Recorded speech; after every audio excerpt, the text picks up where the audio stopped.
안녕하십니까? 이노소셜랩 서진석입니다. AI 환경 역량과 과제를 알아보는 마지막 시간, 6번째 강의인데요. 오늘의 주제는 정부의 과제는 무엇인가 입니다.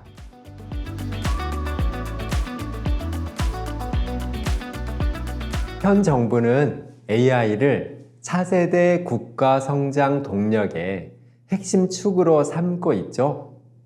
세계 3대 AI 강국 도약을 국정 비전으로 내세웠습니다. 그 비전 아래 대규모 투자와 산업 육성 방안을 추진하고 있죠. 국가 역량을 총동원해서 AI 인프라와 생태계를 구축하겠다고 천명했습니다. 그러면 AI의 환경 역량을 어떻게 고려하고 있을까요? 전체적으로는 디지털 혁신과 녹색 전환의 시너지를 창출하겠다는 방침을 내세우고 있죠. 구체적으로는요, 재생에너지 확대, 아리백 산업단지 조성, 전력, 송전망, 배전망 확충 등의 과제를 추진하겠다라고 하고 있습니다. 동시에 친환경 에너지 인프라를 구축하겠다고 발표했죠. 그러나요, 우리나라 AI 정책은 전반적으로 AI 산업 성장과 기술 개발에 초점이 맞추어져 있습니다. 초거대 AI 개발에 의한 에너지 소비 증가, 그리고 데이터 센터 환경 역량에 대해서는요, 직접적인 규제 방안을 찾아보기 힘들죠. 기업 스스로 환경 기준을 강화하는 것은 한계가 많습니다. 정부 정책이 기준선을 제시하고 향후 우리 사회가 나아가야 할 방향이 어떠한지 이를 제시할 필요가 있을 것입니다. 어떠한 방향이 있을까요? 정부 과제로 크게 3가지를 꼽아보았습니다. 첫째는 기업의 AI 및 데이터 센터 환경 역량을 관리하기 위해서 정부 차원에서 데이터 센터 지표를 관리하도록 하는 것이죠. EU 사례를 볼까요? EU는 2023년에 에너지 효율 지침을 개정했습니다. EU 내에 있는 500kW를 초과하는 데이터 센터 운영자는 매년 표준화된 지표를 의무적으로 EU 공동 데이터베이스에 보고하도록 한 것이죠. 보고해야 하는 핵심 성과 지표가 24개가 있는데요. 이를 보면 총 에너지 소비량, 총 물 투입량, 총 재생에너지 소비량, 이러한 내용들이 상세하게 포함되어 있습니다. EU는 데이터 센터 환경 역량 평가 시스템을 구축하고요. 차후에 지속 가능성 등급제 등을 도입해서 데이터 센터 간 효율 경쟁을 유도할 계획입니다. EU의 보고 의무화 정책은 전 세계적으로 데이터 센터 환경 정보 공개에 대한 기준점을 제시했다, 이렇게 평가하고 있습니다. 기업의 환경 역량 개선을 이끌 뿐만 아니라 이러한 데이터를 활용해서 정책 수립을 할 수 있게 되죠. 독일은 한 걸음 더 나아갔습니다. 목표 관리까지 제시하고 있는 것이죠. 독일 에너지 효율법인데요. 2026년 7월 이후에 운영을 시작하는 모든 데이터 센터는 PUE, 즉 전력 사용 효율 지표를 1.2 이하로 낮춰야 합니다. 또 2027년부터는요. 100% 재생에너지 전력만 사용하도록 규정했습니다. 데이터 센터 정보 제출은 기본이죠. 각 기업은 2025년 7월부터 환경관리 시스템을 의무적으로 구축해야 하고요. 또 연 단위로 데이터 센터에 대한 9개의 핵심 정보를 제출해야만 합니다. 독일은 엄격한 법적 요구로 PUE 개선과 100% 재생에너지 전환을 사실상 강제하고 있는 것입니다. 중국도 비슷합니다. 2024년에 데이터 센터의 녹색 및 저탄소 발전 계획을 발표했습니다. 이 계획에 따라 데이터 센터 운영 사업자는요, 재생에너지 이용률을 연평균 10% 증가시켜야만 합니다. 또 신규 대형 데이터 센터를 설립할 경우에는요, PUE를 1.25 이하로 해야만 합니다. 각국의 접근을 보면 어떤가요? 전반적으로 2가지 흐름이 나타나고 있습니다. 하나는요, 정보 공개 의무를 부과한, 그래서 투명성을 확보한 것이죠. 다른 하나는 PUE, 재생에너지 비율 등 이런 핵심 지표에 대해서는 목표치를 제시하고 규제하고 있다는 것입니다. 이러한 흐름에 비춰보면 우리나라 역시 제도 개선이 필요함을 알 수 있습니다. 두 가지를 얘기하고 싶은데요. 첫째, 데이터 센터 관련 정보를 공개하고요. 모니터링 체계를 마련해야 합니다. 우리나라는 데이터 센터 운영 기업에게 에너지 및 환경 성능 지표를 정기 보고하도록 하는 의무가 없습니다. 기업들이 자발적으로 몇몇 수치를 공개하고 있죠. 그러나 공개 지표가 한정적이고 산업 전반의 투명성을 담보하지 못하고 있습니다. 국가 온실가스 인벤토리에도요, 데이터 센터 부문을 별도로 집계하지 않고 있습니다. AI 및 데이터 센터는 국가 에너지 계획의 핵심 주제 중 하나잖아요. 그렇기에 정부 차원에서 지표를 관리해야만 합니다. 둘째는요, 데이터 센터 핵심 지표를 선정해야 합니다. 이에 대해서 그리고 목표 관리를 해야 합니다. 산업부가 공개한 자료를 보면요, 2033년까지 국내 데이터 센터 PUE를 1.1 이하로 할 수 있다 하는 희망 수치만 언급하고 있을 뿐입니다. 그러나 법령이나 행정지침 어디에도 데이터 센터의 PUE를 규제하는 조항도 없고요. 목표 및 이행 계획도 마련되어 있지 않는 상태입니다. 가장 기본적인 PUE 그리고 재생에너지 비율만이라도 일정한 기한과 목표를 설정하고 이행 계획과 정책 수단을 마련해야만 합니다. 셋째, 데이터 센터의 재생에너지 사용 등 친환경성 재고를 유도하기 위한 제도적 장치를 마련해야만 합니다. 산업부는 신규로 10MW 이상의 전기를 사용하거나 추가로 10MW 이상 사용하려는 경우 전력망에 미치는 영향을 사전에 평가하는 제도를 도입했습니다. 일찍이 마련되었어야만 했던 제도인데요. 아쉽게도 평가 항목에는 해당 시설의 재생에너지 사용 여부를 고려하는 부분이 포함되어 있지 않습니다. PUE 관련해서도요, 전력 사용 효율화 계획만 평가합니다. 재생에너지 사용을 장려하거나 요구하는 인센티브 구조가 결여되어 있죠. 데이터 센터 사업자는 화석 전력 사용 여부와 무관하게 동일한 조건으로 인허가를 받을 수 있습니다. 핵심 지표에 대해서는 개선을 이끌 제도를 마련해야 합니다. 정부 과제 두 번째로 언급할 수 있는 것은 환경을 고려한 데이터 센터 지역 분산 정책입니다. 균형 있는 입지 정책 측면에서 재생에너지 공급 여건과 수자원 여유분 이런 것 등을 고려해서요, 데이터 센터 입지를 지속 가능성 관점에서 분산하는 전략이 필요합니다. 2023년 기준 우리나라에는 153개의 데이터 센터가 있습니다. 데이터 센터의 수도권 쏠림 현상은 매우 우려스럽죠. 이 중 민간 데이터 센터가 85개 있는데요. 민간 데이터 센터 중 72.9%가 수도권에 몰려 있습니다.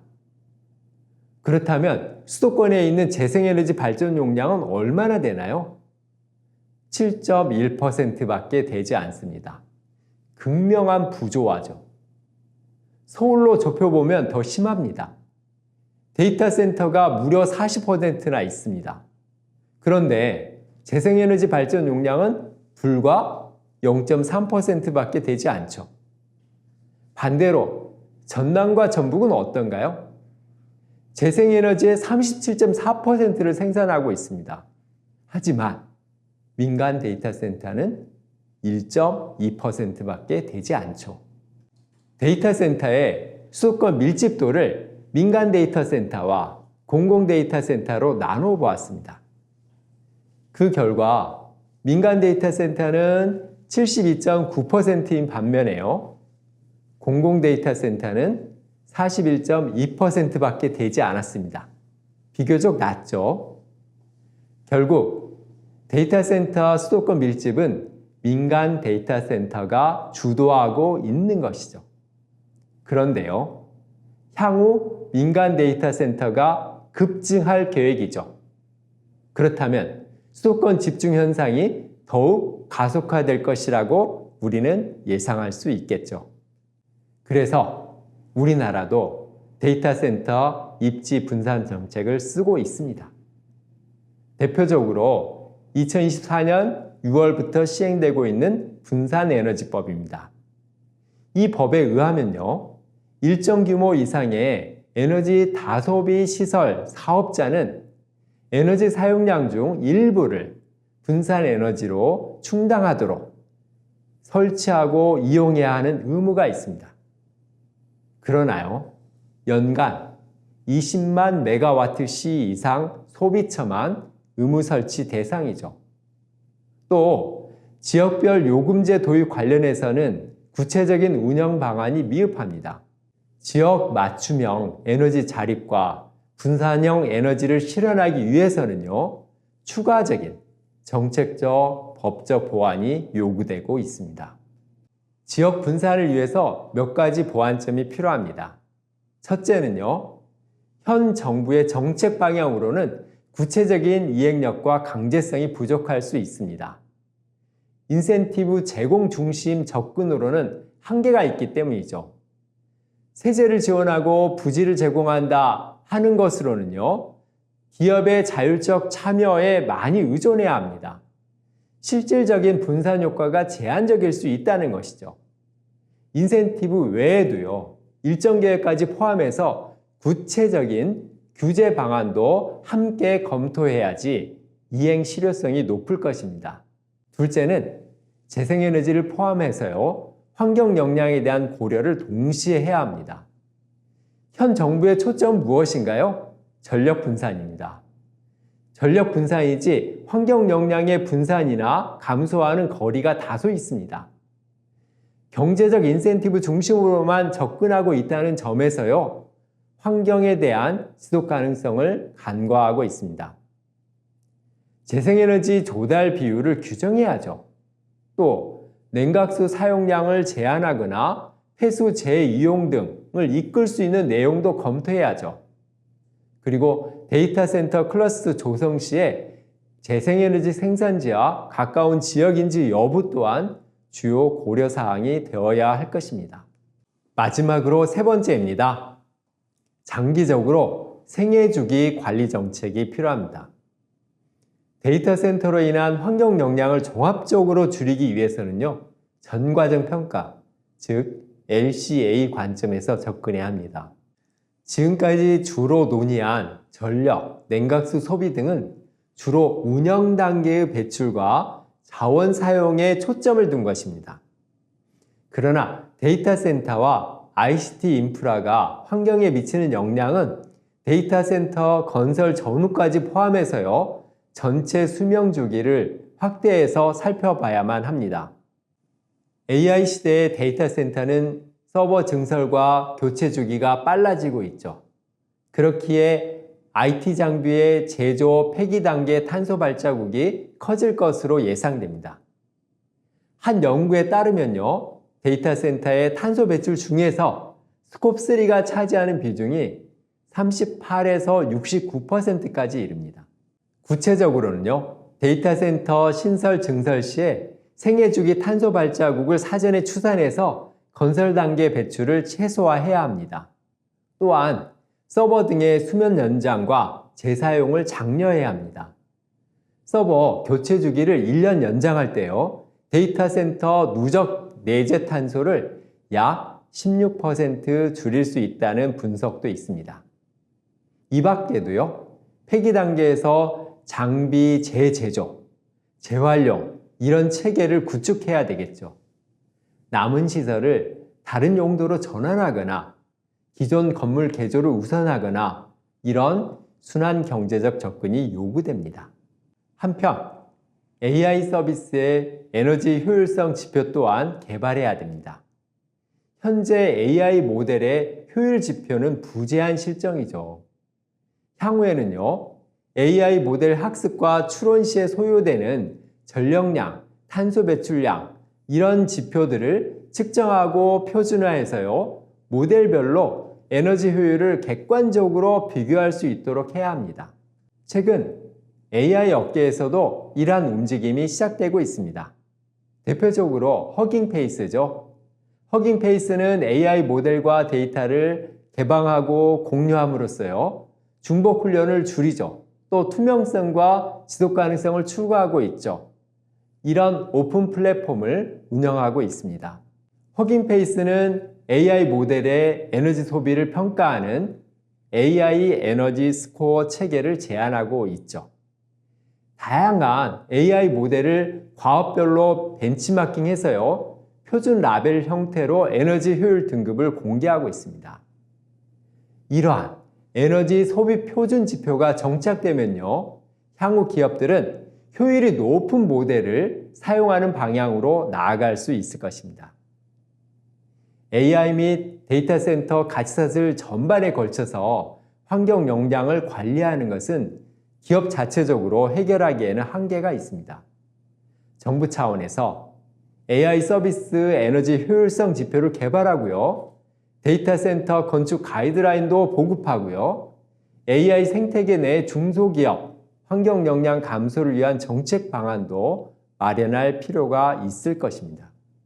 이 강의를 마치기 전에 마지막으로 우리 사회에 존재하는 두 가지 잘못된 시선에 대해 얘기해 보려 합니다. 하나는 에너지 포 AI입니다. 정부 정책이나 기업 전략을 수립할 때 확장하는 AI 시스템에 걸림돌이 되지 않도록 에너지를 어떻게 하면 잘 조달할 것인가 하는 것만 생각하죠. AI는 무조건 성장해야 하죠. 그래서 당연히 에너지는 안정적으로 이를 뒷받침하면서 공급되어야 한다 하는 생각을 하고 있죠. 환경 역량에 대해서는 충분히 고민하지 않습니다. 그런데요, 자동차 이용이 급증하면 어떻게 하나요? 그 속도에 맞춰서 무조건 도로를 확장하지 않잖아요. 자동차 이용을 효율화하게 한 정책을 동시에 적극적으로 펼치잖아요. AI도 마찬가지입니다. AI 이용이 급증하면 그에 맞게 에너지를 맞춰야 한다는 접근 대신에요, 환경까지 고려한 종합적인 접근을 해야겠죠. 또 하나의 시선은 AI 포 에너지입니다. 에너지 문제도 AI를 통해서 해결할 수 있다 하는 시각이죠. 디지털 전환을 통해서 생태 전환을 이끌 수 있다 하는 기대입니다. 그러나 최근 우리는 에너지 효율을 능가하는 엄청난 에너지 소비의 증가를 목도하고 있습니다. 리바운드 효과가 가속화되고 있는 것이죠. 그럼에도 불구하고 에너지 효율이 증가하고 있다는 외침만이 강조되고 있을 뿐이죠. 이 두 가지 시선을 바로 세워야 합니다. AI의 지속 가능성은 에너지의 제한 없는 소비를 전제로 할 수 없습니다. 생태계 안전과 지구의 수용 한계를 고려한 적정 규모의 에너지와 자원 사용을 고려해야만 합니다. AI는 기후위기 대응에 강력한 도구가 될 수 있죠. 그렇지만 반대로 그 자체가 엄청난 에너지와 자원 사용, 그리고 탄소 배출의 원인이 될 수도 있습니다. 따라서 앞으로는 AI 개발과 활용은 사회에 책임있고 환경을 고려하는 AI, 측정되고 관리되는 AI로 전환되어야 합니다. 기업은 자체 데이터 센터 운영의 지속 가능성을 확보할 책임이 있고요. 정부는 명확한 규제와 효과적인 인센티브를 통해서요, 방향을 제시해야 합니다. 이용자와 시민사회도요, AI 서비스의 환경 비용을 인식해야겠죠. 그리고 친환경 기술을 요구하고 감시하고 나아가서 환경 역량 감소에 참여하는 주체로서의 역할을 다해야 할 것입니다. 지속 가능한 기술 생태계를 만드는 일은 어느 한 주체만의 노력으로는 부족할 것입니다. 우리 사회 전반의 협력과 책임 있는 행동이 요구되고 있습니다. 이상 AI 환경 역량과 과제는 주제로 6가지 강의를 통해 알아보았습니다. 이 강의는 이노소셜랩과 녹색전환연구소가 함께 준비했습니다. 보다 상세한 내용은 녹색전환연구소가 발간한 AI 환경 역량과 과제와 관련 보고서를 참조해 주시면 고맙겠습니다. 이상 강의를 마치겠습니다. 고맙습니다.